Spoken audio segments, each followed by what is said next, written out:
It's a challenging course. Family carry, high school carry, work carry, college carry. Another eligible bachelor. I thought that was off limits. Get the fuck out of bed, bitch. Go. Welcome to the Sick Golf Trips podcast, where everyday golfers share stories, budgets, formats, mistakes, and more, so that you can get ideas and get inspired to make your memory with your own sick golf trip. My name is Kerry Hugh. I'm your host, along with my co-host, Berkley Hoagland. How's it going, Burke? Oh, man, it's going amazing. Going amazing. Everything has been good. I had my best golf day of my career the other day. Shot an 83 at the Vineyard. It was a par three course, though, wasn't it? No. Man, I was on fire. What's that? Play from the ladies' tees? Hey, man, I was on fire. I was on fire that day. That's awesome. Great. I had my worst golf day in a long time on Saturday. I couldn't hit a fairway. It was going everywhere. I didn't know what was coming off of my driver. Where did you play? Rancho San Joaquin. It's a long course, tough greens, but I had no chance. I was spraying the ball everywhere. It was ridiculous. Sometimes that happens, man. I say, golf, obviously it's very mental, but it's also, if you take a week or anything more than a week off and you haven't even touched any of your clubs, you literally you feel like when you go back out there, it's like, how do I ever hit this ball? This is crazy. Yeah, that's the thing. I've been so knee deep, head first into AI that I'm just all over AI, and I'm not even practicing golfing or swinging the club at all. So it's showing. I'm surprised you don't have something set up in your house. Didn't you have something set up in your house? I do. It's there, but yeah, I'm just so enthralled with AI right now. I am trying to soak it all in. It's not Really? swinging at all. Wow. I'm surprised you haven't made a robot Kerry Hugh, so you don't even have to swing the ball. The robot just goes up there and just hits the ball for you. I'm working on it. Yeah, I know you are.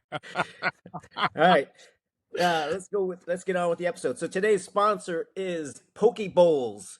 Poke Bowls Nice. has two locations in Santa Margarita and Ladera Ranch in South Orange County. Amazing bowls. I went there for lunch with Michael. You know Michael. I do. Michael's son. Yes, I was actually around when they just first opened up, and amazing bowls. I know his wife pretty much runs that side while he's traveling all over country. But man, the bowls are amazing. Yeah, so good. So if you're in the Southern California area, definitely go check him out in Ladera Ranch, Rancho San Margarita. All right, Burke, this week, it's going to be a little bit different. I'll rely on you to ask a little bit more of the questions, because we're actually talking to two of the crew that I had actually organized to go to Honeypond Farms. This was the trip that I had asked you to go on. Yeah. But you pulled out because of your knee surgery. Yeah. Yes, So- I remember. So we're going to talk about this. It was a very unique golf experience. It was my first ever golf trip, my first ever trip where I organized. So we'll talk about the pros, the cons, the good, the bad, what I would change, what not, and the budgets and everything. But I've got two buddies here that were on the trip and regular co-golfers with me in Orange County. Yeah. So we'll bring them on and hear their perspective as well. Welcome to our guests, Danny Roberts and James Ramos. How's it going, fellas? Fantastic. Going great. I'm happy to be here. So today we're going to talk about the trip I was talking to you about, Berkeley, Honeypond Farms. So this was a unique place that I found. I don't know how I found it, maybe on YouTube or whatever, but it just looked amazing. Private golf course, huge house, 16 guys, and you have the whole place to yourself. I think I got a picture here, actually. This is one of the pics. This is taken from the house. You've got a field. This is just open field, but then all across in this area in the back, it's a full 18-hole course. 3 shared greens, 3 shared fairways. So you're kind of crisscrossing all over the place. But again, it's only you guys on the course. I'm not. I'm used to being in other people's fairways, so it wasn't all that foreign. Oh, that's funny. So how this came about, I wanted to go there. I just booked it. and I tried to fill the roster, and it came together, 16 guys, all different crews. So friends of friends, ended up having family there. So it was a little strange for me, to be honest, because I had family Kerry, high school Kerry, work Kerry, college Kerry, now Kerry, hockey Kerry. You can't mix all those. You can't mix all those groups. Yeah, gay Kerry. Don't forget that one. Okay. So Kerry, so was it stressful for you being the guy that, you know, you're in charge of everything, putting the numbers together, making sure guys are paying on time, making sure guys are getting where they got to get? I mean, were you able to have fun and actually relax on the golf course, or was all the stress just getting there, and then once everybody was there, you were able to kind of just let everything go? Well, you always have the stress, I think, when you're putting on the event, that you want everyone to have a good time. So that's always in the back of your mind. But putting it together was actually not as bad as I thought. I mean, I threw up the deposit more than a year in advance, because you got to book this place more than a year in advance to get it. So, but I was pretty confident that it had a unique appeal, that I would get 16 guys, and we did manage to get it, and then had some last minute pullouts which I had to fill in. That was a little stressful, but more or less it was pretty smooth, I thought. Where's the place at? What state and city? Where's it at? So it's in what is it, northern Vermont or eastern Vermont, Danny? Vermont. Wow. Yeah. Rutland, technically. Well, that's where we flew into, I think, right? Rutland. Yeah. Yeah. Wow. So you flew into New York and then you drove all the way up, or what? Yeah, so I think Danny and James flew into Albany because they made a little bit of a trip in it, which James can show his little souvenir that he got from Boston. I thought that was off limits. That was part of. I should have known better. Whoa, look at that. Nice. Boston's That's my my favorite golf town, man. Technically, it's Middletown Springs, Vermont, I think, is the city. Yeah. So you can fly into Rutland, or we flew into Albany, and then it's a 30-minute drive from Rutland, an hour and a half drive from Albany Airport. I definitely thought Kerry was a little ambitious with trying to rally 16 people at the time. I'm glad he was able to do it. Honestly, I wouldn't have been able to do it. So that was your very first golf trip as well, James, is that correct? Sure was. I just started playing like a year and a half ago. Yeah, that's what I just wanted to know. Like, what kind of golfers are you guys? And Kerry, what kind of golfers did you have? Did you have guys that just started with James, where he probably lost about 700 balls, and then you got Dan over here? Dan, what's your handicap? Well, my handicap's one thing, but I will tell you, I took 18 brand new Pro V1s to that course, and they were all gone within 24 hours of probably being there. But it's a challenging course. Every one with a nice logo on them have been donated to Honeypond Farm. The handicap means nothing there. I don't think. Yeah, it's a really unique layout. Digging through the trees half the time to find extra golf balls. What part of the year did you guys go? Was it hot? Was it muggy? Was it humid? Were the bugs out? It was, August, I guess, right? I thought it was great. I was worried it was going to be muggy, but it rained a little bit, like right when we got there, and I think that kind of kept it kind of cool. The sun wasn't out too much. I thought it was pretty amazing weather. We got super lucky with weather because, it rained on the front and then the back, but in between the main days that we got golfing, it was perfect. I was worried James? about bugs, and we didn't experience anything. Yeah, for sure. I grew up in Connecticut and went to prep school in Boston. That humidity, especially playing golf, I sweat a ton. That's what I'd be worried about, is like, man, what am I going to be able to hold on to my clubs during the round, you know? I think some people went outside one of the last nights and were hanging outside by like the fire pit there, and I think they got some mosquito action, but I didn't notice anything. That's good. Yeah, so we had all kinds of golfers who take it pretty seriously. We had leisurely golfers, weekend golfers, or twice a year kind of golfers. But it worked out really well. I mean, I will say the first day was a little bit of a mess because people are anxious to get out there, and you kind of just wake up early and go. But once we kind of figured it out, we self-organized a little bit and we actually had 15 people because one person dropped out, but we ended up doing 3 groups of 5.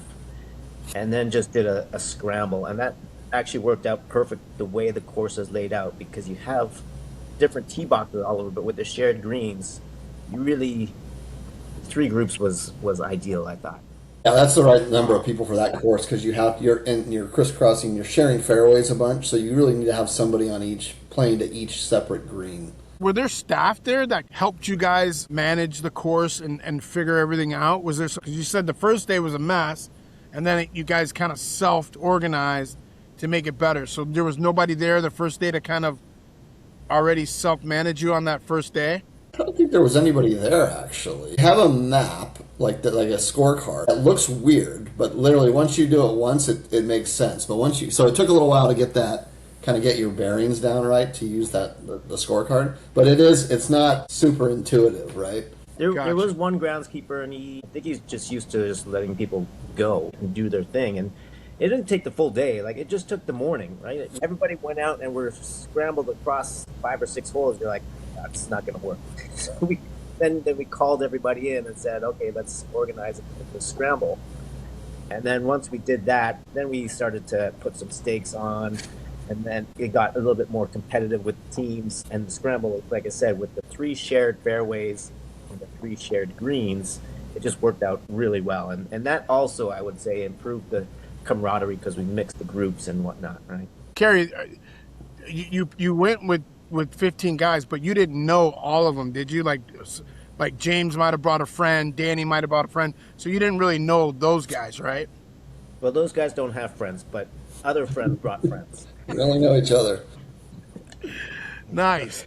So that's pretty cool. So now you've got the dynamic of bringing your friends, and then they bring another friend that you don't know. How was the dynamic with all the guys? Any drama? Any like guys that are just like prima donnas and whining all the time? I don't remember any drama. I thought everyone got along great. This place had an awesome game room. We all hung out. Booze helped grease the social dynamic a little bit. It was super fun. What I thought was the cool thing about this was the unlimited golf. So it kind of took the pressure off of trying to hammer out 18 holes and being on a schedule. Everyone just kind of got to do what they wanted to do. For the most part, we didn't have to take it too seriously, right? And that's what I thought was cool about it. Yeah. Low pressure. I thought everybody got along great. Yeah, did you guys all play golf at the same time? Or like maybe like you guys got done and then another bunch of guys would be like, oh, I want to go out and shoot some more, and then 5 guys went out and played more? Didn't we end up morphing into like basically playing a scramble like the entire, like almost the whole time? I think we got like almost 2 full rounds that first full day, and then the 2 full rounds the second day. We would do a scramble and then mix up the teams and then go back out. And what was cool with this place too is that, again, it's kind of in the middle of nowhere, but we got catering. The caterer brought lunches to a shed that's right in the middle there, so we would gather after 18 or whatever it was, or whenever lunch came, and just hung out there and drank beers, smoked cigars. It just worked out, I thought, really well for what it was. Give me an idea. What's the cost, Kerry? 16 is the max that they take there. Oh, okay. It broke down to $1,600 for the golf and for catered lunches and dinner. All the extras you had to buy was your flight, the car rental, which you split, so that's almost nothing, and then the beers or drinks, whatever you wanted to drink. And what was the town like? Did you forget the tattoo budget too? And the tattoo budget? Yeah. What was the town like? What was it? You know, was there a liquor store close by or a supermarket close by? Not really. The nearest supermarket was probably 20, 30 minutes, and no one wanted to drive, so we just loaded up before at Costco and whatnot, wherever it was, and then we had to do one beer run at some point. But other than that, you didn't leave the house, right? You're kind of out in the middle of nowhere, Berkeley. Like when James and I got to the Rutland Airport, we thought we were just going to walk out and call an Uber to get to Honeypond Farm, and you walk out and there's not even no Ubers, there's no cars, right?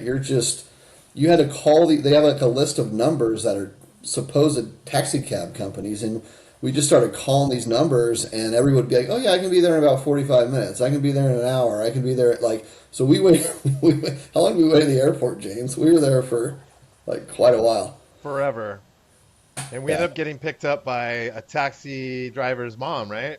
That was our second trip. The first guy picked us up, and it's not like there's a running meter. It's just somebody in a car who just comes and picks you up. And then and then when we took the cab to get to actual Honeypond, it was the cab driver or the cab company sent his mom to get us. She was very nice. She was great. Dirtiest car I've ever seen, but she was very nice. You would Yeah. think that there would be something close around, but man. So you really got to do some homework and do some organizing on picking everything up beforehand. Did the people let you know that, or did you have to figure that out on your own, Kerry? I read the reviews, and all of the reviews on Airbnb were like, use this caterer. And then the caterer was super nice, and she gave all the tips, like load up before, here's where you go. And she was just awesome. Made it so easy because they would come, lay out the food, paper plates and plastic forks and everything. Just super easy cleanup and whatnot. And then there was just so much food that we didn't get breakfast catered, but there was so much leftover food that a lot of people just ate the leftovers for breakfast. That's awesome. So how did you guys like, what was the experience with you, James? What are some of the pros and cons that you liked? How did you like your room amenities? How did you like the shower? Were you in a room with another person? Did you have to share the room? I know where he's going with this one. Well, unbeknownst to Danny and myself, there was a whole extra room that was available and sat vacant for the entirety of the trip. Kerry, for whatever reason, really wanted us to share it was a very quaint bedroom with 2 full-size beds. We pushed those together. It was no big issue. And then he kept trying to barge in to catch us in whatever he was hoping was going to happen. I don't know. He woke us up super early to go golfing, and when he heard that shower running, he thought he would jiggle the door. Oh my. But Is this like in all another Brokeback seriousness, Mountain? Is this a Brokeback Mountain golf trip here going on? What he the was hell? hoping for it. I guess he just wanted to store his golf clubs in the free room. I was trying to matchmake. Oh my God. In all seriousness, no, it was awesome, man. It was like a pretty old-fashioned, quaint place. Maybe needs some updating, but it was cool. We had a good time. Had a great bar down in like the first floor, like a huge bar, pool table. Yeah, that's where we ended up hanging out most nights. Did you guys feel like it was crowded? Like I thought it was seemed like plenty of space for everybody. Yeah, Totally. Maybe except sleeping quarters because I was in a room with 6. There were 6 single beds, but kind of like in a cruise ship. Wow. So one thing that drives me crazy about Airbnbs is the TV situation. There's always something going on with the TV. The TV's not big enough for the room. It's some small freaking stupid TV. Takes you an hour to try to figure out how to turn it on, all this stuff. That's one thing that drives me crazy. I want a big ass TV in the main room. And if there's and every bedroom should have a TV. And it should be very easy to turn on, boom, log in, and you're up and running. So tell me about the TVs, because that's a pet peeve of mine. I'll be I honest, I don't don't even remember turning on a TV, to be honest. I think there was only one TV in the main basement entertainment area, but outside of that, I don't think there was one. I would say the one drawback of the place was that because it was so old-fashioned, it was kind of rooms are sectioned off. It certainly wasn't a great room or anything like that. So there wasn't really a place to just sort of chill and watch TV, but the game room more than made up for it, man. They had pool table, arcade, and that's where we spent most of our time. I do remember some guys on that couch watching some TV or movies at some point. And then outside there was a little fire pit area. Some guys just went out there to hang out at night. But yeah, I didn't feel crowded there. I thought it was actually really good. Everybody got along well and played some games, played some pool, and a lot of people were tired too after playing so much golf. So some people went to bed earlier. Oh yeah, for sure. I can't even imagine. So Kerry, like, would you do it again? Are you going to do it again this year? What are you going to? Yeah, why don't we to the let's get their score. So Danny and James, we kind of do like a 6-score framework here where you give it just a ranking of 1 to 10 of a couple different categories. So if you were to rate the course, how would you rate the course? I'd give it a 5. Strong 5. And I think you add maybe 1 or 2 more greens and it would be right there at a 6. The golf course was nice, but the air traffic control thing of crossing fairways and sharing so many greens. That was a slight drawback, I'll say. Yeah, I'd probably say 5 or 6 on the course. I mean, it was a fun course, but it was a hard course, right? There were a lot of difficult tee shots, and yeah, and then you are hitting across, you are hitting on top of each other a little bit sometimes, but so it could have an extra green or two would spread it out. And I thought somebody said that they were actually going to be doing that, adding an extra green. Yeah, I think the groundskeeper said they were adding some. Yeah, I would agree. You're not going here for the golf course per se, right? You're going there for the golf experience, to hang with the guys and just swing the stick, right? So I would give that, yeah, about a 5 or 6 as well. By a 5 or 6, yeah. Yeah, okay. All In right. terms of the crew, how'd you rate the crew? I thought everyone was awesome. Honestly, had a great time. Everyone was super respectful. I think everyone was a little bashful when they arrived with the amount of booze that they brought, so I don't think we were covered there. And then once everyone figured out that it was that kind of trip, just more of a good time than a golf trip, things went great. I All had a great time. the secret stashes came out. Yeah. So none of you guys had to cook, so everything was catered. It's fantastic. Yeah. That was actually one of the best things. I don't know how easy it is to do that on other trips, but man, that made things a lot easier than having to come back and try to, either order something or make something, Yeah. especially with 16 people. How many days was the trip, Kerry? We went 4 days, 3 nights there. So we got there Wednesday. You got there about 4 o'clock by the time. Well, that's when you can check in. So you can get a twilight golf in there because the sun stays up to 9 at that time in August.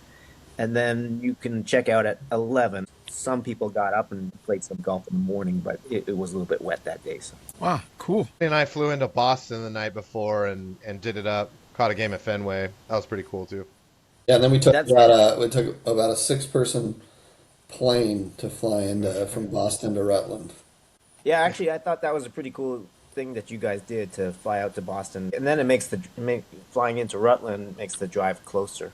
But they got a day at Fenway. We did have to ship our clubs though because of that, which something to consider, I guess. That ties into the logistics, so hold that thought a little bit. In terms of the format of the golf, how would you rate that, 1 to 10? That was an 8 or 9 in my view because it made it, especially with how challenging the course was and just how hard it was to play, maybe in a smaller group, and how many balls everybody lost. doing a scramble made a lot of sense. Helped with the camaraderie too. Honestly, playing with a bunch of strangers when you team up with guys, it ended up being a good time. I love the scramble too. I'd say 6. Yeah, I'd say because of the course, the scramble was perfect for it. So and to James' point, yeah, it just brought everybody together, and the unbashfulness or the bashfulness left the group after that for sure. Logistics, James, I think it would help others to share your stories with logistics. So because Danny and I ended up taking such a tiny little plane, it was very scary, by the way, from Boston to Vermont, we ended up using shipsticks to send out our clubs. What was it, like a week in advance? So we sent them out to the golf course. Wasn't an issue. Arrived safe and sound. And honestly, it was kind of nice not to worry about it, but it was an additional cost. I think it was like $200. Wow. And it does take a week, right? It took a week to. I think they say they guaranteed it like 5 days. I think 5 business days or something. You can do it faster. It just costs more, right? Like you can do 2-day ship sticks and or even overnight. I think, but it ratchets up from. I got on YouTube and I saw a review on chipsticks. It just seemed like it was a lot of work. Yeah, I think we didn't want to be lugging our clubs through all around Boston, and then honestly, I don't even know how those clubs would have fit on that plane. Like there was not a lot of space. Like I think they would have had to have been inside the plane, like taking up an empty seat. So, Danny and James, we have what we call a run it back mod. So, if you were to classify this, would this for you be an annual lock? Would it be a rotational classic? You do it again, but not annually. Is it a one and done, worth it, but don't need to do it again type of thing? A rebuild and run, or is it lightning in the bottle? I would classify it based on the criteria that you just gave. I would classify it as a one and done, but that's just I think that's a testament to the uniqueness of the course. I think that was what was so cool. It's an experience, like you pointed out earlier. So it was an amazing trip, A++ trip. But yeah, I'm interested to see what else is out there. James is tough, man. James is tough. He's tough, man. Whew. What do you? Yeah, I could see going back. Want to put some time in between it, right? I don't think it wouldn't be every 2 years or 3 years, maybe once every 5 or 10 years, right? Just to, and it's actually more of a fun as just a trip versus maybe less of a golf trip and more of just kind of a cool, unique experience, right? I'm with James. I'd say it's more of a one and done because of the uniqueness of it. Like it was phenomenal, but it's more of you're going to hang out with guys than you're going for the golf, right? Golf is almost like a side benefit there. But the fact that you have your own course though, like, and you can just go out and play whatever, it's so unique. But it is a little quirky, and I know some people wouldn't like that necessarily. I would say too, I'd add that we didn't really experience any of the other stuff that the place has to offer. I understand that they had like ATVs, they had an awesome basketball court, they had like an awesome little baseball field. We didn't really dabble in that because the trip was so short. So maybe had we done that, it would be a little different. I talked to a guy. I just saw he had said he went there. I just messaged him on Twitter, and he went for a bachelor party, and I can imagine that kind of trip. This place would be epic for, and he said it was amazing. So Yeah, yeah. What were the golf carts like? it was a hodgepodge of carts. Really? Some of them worked really well, and other ones you had to give a little bit of a push Yeah, to keep them running. and there were some hills that you definitely had to push.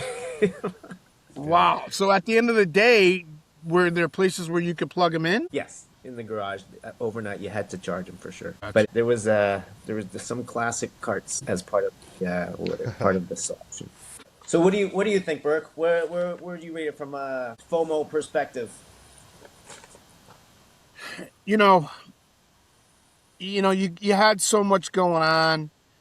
I feel that when I want to go on a golf trip, the golf has got to be the creme de la creme. That's what we're going for. We're going to golf, and I want it to be spectacular golf. I want the carts to be freaking spectacular.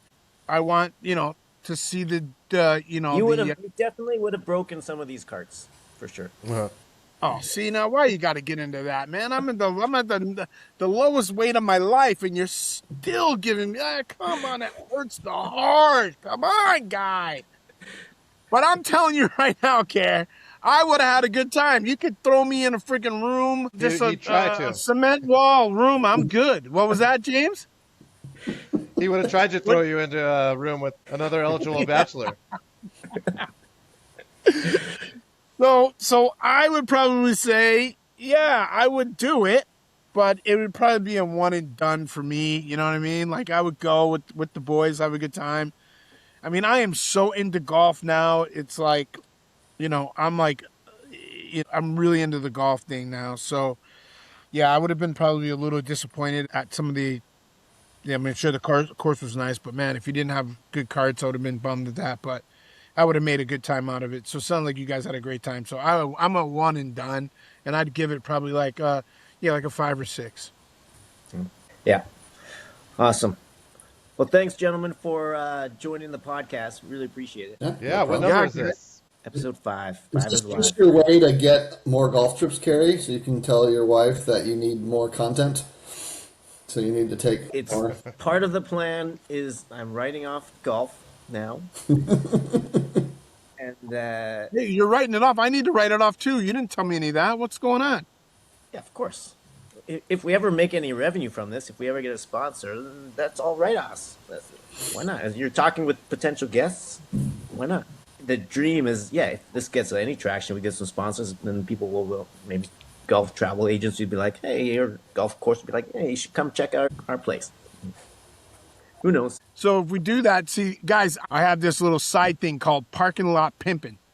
And after golf, we sit around in the parking lot We bring our chairs out. We got our music. We just got done playing 18 holes, and we're all sitting around, and everybody's divvying up the money, having beers and drinking. So that's what I think would be cool is when a golf course says, hey, hey, we want sick golf trips to come over here and do your podcast at our place, and we parking lot pimp, and we do it right there in the parking lot. So I think that would be something that would be cool. We're who knows where this day? We're kind of sailing off into uncharted waters here, but it's just been fun to have these conversations just for us, and it's been educational. Yeah, I've learned a lot.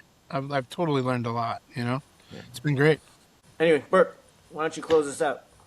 All right, ladies and gentlemen, thank you for our 5th podcast today with Sick Golf Trips. And I want to thank James and Dan for their great insight. And also want to thank Kerry because Kerry was the facilitator. He was the guy that put this whole trip together. 15 guys going to Vermont.